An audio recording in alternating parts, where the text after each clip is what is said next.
مولا علی کرم اللہ وجہہ الکریم قبرستان جاتے. حضرت سعید ابن مسیب ایک تابعی ہیں، حضرت علی کے ساتھ قبرستان گئے تھے. حضرت علی نے زور سے سلام کیا قبر والوں کو اور پھر پوچھا ہے قبروں والوں کیا حال ہے تمہارے. اور اس کے بعد پھر حضرت علی روتے کھڑے ہوئے، آنسو بہنے لگے. حضرت سعید ابن مسیب کہتے ہیں مولا علی سے کیا آپ قبروں والوں سے بات کر رہے ہیں، وہ آپ کی سن رہے ہیں یا آپ سے وہ کچھ جواب دے رہے ہیں؟ حضرت علی کرم اللہ وجہہ الکریم نے فرمایا ہاں اگر تم سنتے ان کی باتیں تو رو پڑتے ہیں. حضرت سعید پوچھتے ہیں کیا کہہ رہے ہیں قبروں والے؟ سنو میرے عزیزوں، حیدر کرار شیر خدا علی مرتضیٰ فرماتے ہیں قبروں والوں سے میں نے پوچھا کیا حال ہے تمہارے، تو قبروں والوں نے کہا اے علی مت پوچھو ہمارے حال، جن بالوں کو ہم سجایا کرتے تھے ان بالوں پر تو اللہ نے اب بچھو چھوڑ دیے. ہمارے وہ چہرے جو غازے سے ملوث تھے، حسین تھے، ہمارے چہروں پر اب خون اور پیپ کے علاوہ کچھ نہیں رہ گیا. ہمارا وہ جسم جس کے سنوارنے کے لیے ہم دن بھر گھنٹوں لگاتے تھے، آج وہ ہماری قبروں میں کیڑوں کی غذا بنا دی گئی ہے. حضرت علی فرماتے ہیں قبروں والوں نے جب ہم سے یہ کہا تو ہم نے رو پڑ، ہمیں رونا آ گیا. یقیناً میرے عزیزوں وہ منزل آپ کی بھی ہے میری بھی ہے، ہمیں بھی جانا ہے آپ کو بھی جانا ہے.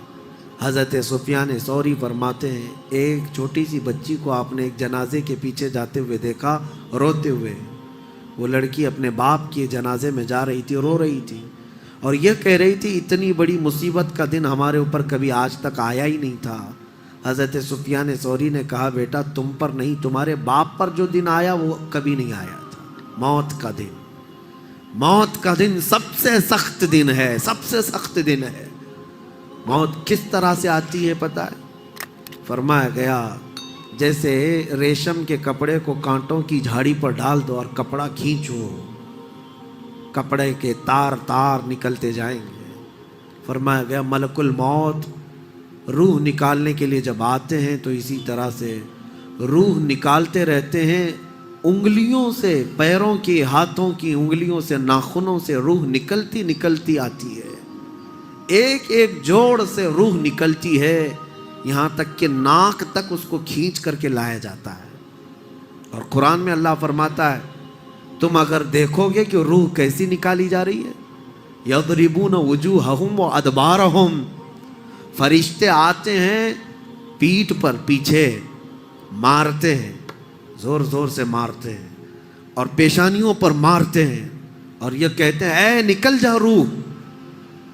اللہ فرماتا ہے تم اگر دیکھو گے کہ فرشتے کس طرح روح نکالتے ہیں تو کانپ کر رہ جاؤ گے. مار مار کر کے روح کو نکالا جاتا ہے. اور یہ چھوٹا سا وقت نہیں ہے، ادھر جھٹکا لگا ادھر موت ہو گئی، لمبا پروسیس ہے. اس سے جو گزرتا ہے وہی بتا سکتا ہے.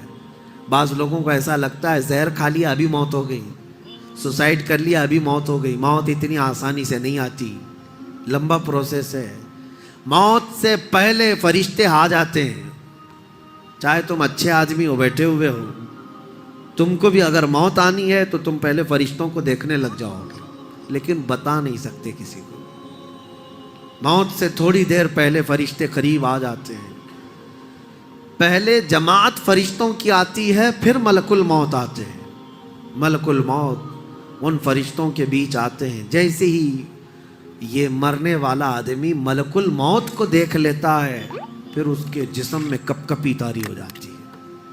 اور ایسی کپ کپی طاری ہوتی ہے کہ کبھی پیشاب نکل جاتا ہے، کبھی پخانہ نکل جاتا ہے.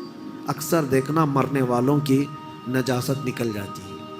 ملک الموت کو وہ بہت قریب سے دیکھتا ہے اور ان کی دو شکلیں ہیں. ایک بہت بھیانک شکل ہے، اس کو دیکھنا ہی عذاب ہے، اور ایک بہت خوبصورت شکل ہے، ان کو دیکھنا ہی رحمت ہے. وہ نیک بندوں کی روح نکالنے کے لیے جب جاتے ہیں تو خوبصورت شکل میں جاتے ہیں، اور جب گنہگاروں کی روح نکالنے جاتے ہیں تو بھیانک شکل میں جاتے ہیں. اور ان کو دیکھتے ہی مرنے والے کا جسم پیلا پڑ جاتا ہے، پیشانی اکھڑ جاتی، آنکھیں پھٹی رہ جاتی، اور پھر خرخرا آنے لگ جاتا ہے، یعنی خر خر کی آواز تیز ہو جاتی ہے. وہ بولنا چاہتا ہے اپنے پاس والوں کو لیکن بول نہیں سکتا، بند ہو جاتا ہے۔ یہ وہ وقت ہے جب اس کے توبہ کا دروازہ بھی بند ہو جاتا ہے۔ اب اگر فرشتوں کو دیکھ کر کوئی توبہ بھی کر لیا، ایمان لایا، تو اس کا ایمان قبول نہیں۔ اس وقت سے پہلے پہلے تک جو بھی ایمان لایا یا توبہ کیا، اس کی توبہ قبول ہے۔ لیکن موت کا خرخرہ آ گیا اور فرشتوں کو دیکھ لیا، اس کے بعد بہت سارے کافر بھی پکاریں گے کہ ہم ایمان لاتے ہیں اللہ پر، نہیں، اب ایمان قبول نہیں ہوگا۔ موت اتنی آسانی سے نہیں آتی، اس کا پروسیس ہے۔ فرشتے آتے ہیں، ملک الموت آتے ہیں، پھر اس کے بعد اس کو گھور کر دیکھتے ہیں، پھر اس کو چت لٹا دیا جاتا ہے، یا جس حالت میں بھی ہے وہ گر جاتا ہے، کھڑا ہے تو گرتا ہے، بیٹھا ہے تو گرتا ہے، موت آنے سے پہلے لڑک جاتا ہے۔ یہ ضروری بھی نہیں ہے کہ آج میں اپنے آپ کو سنبھال کر بیٹھا ہوں، اگر میری موت آنی ہے اسی کرسی سے گر جاؤں، اسی جگہ سے ہم گر جائیں، اور اس کے بعد ملک الموت روح کھینچنا شروع کرتے ہیں، پیروں کے ناخنوں سے لے کر ہاتھوں کے ناخنوں سے لے کر اس کے جسم کے ہر حصے سے لے کر ناک تک کھینچتے ہوئے لاتے ہیں، اور اس کے بعد جب پوری روح نکل جاتی ہے وہ لے کر کے چلتے رہتے ہیں، اور مردہ ان کو جاتے ہوئے دیکھتا رہتا ہے۔ آنکھیں سب سے لاسٹ میں کھلی رہتی، کسی بھی مرنے والے کی آنکھیں بند نہیں رہتی، کھلی رہتی، وہ دیکھتا رہتا ہے۔ اسی لیے حدیث پاک میں ہے، جب کسی کی روح نکل جائے تو سب سے پہلے تم اس کی آنکھیں بند کر دو، ہمیں بند کرنا ہوتا ہے، اور اس کے بعد منہ بھی کھلا رہ جاتا ہے، منہ اوپن رہ جاتا ہے، فرمایا گیا منہ کو دبا کر بند کر دو۔ یہ سب نشانیاں ہیں میرے عزیزوں موت کی سختیوں کی۔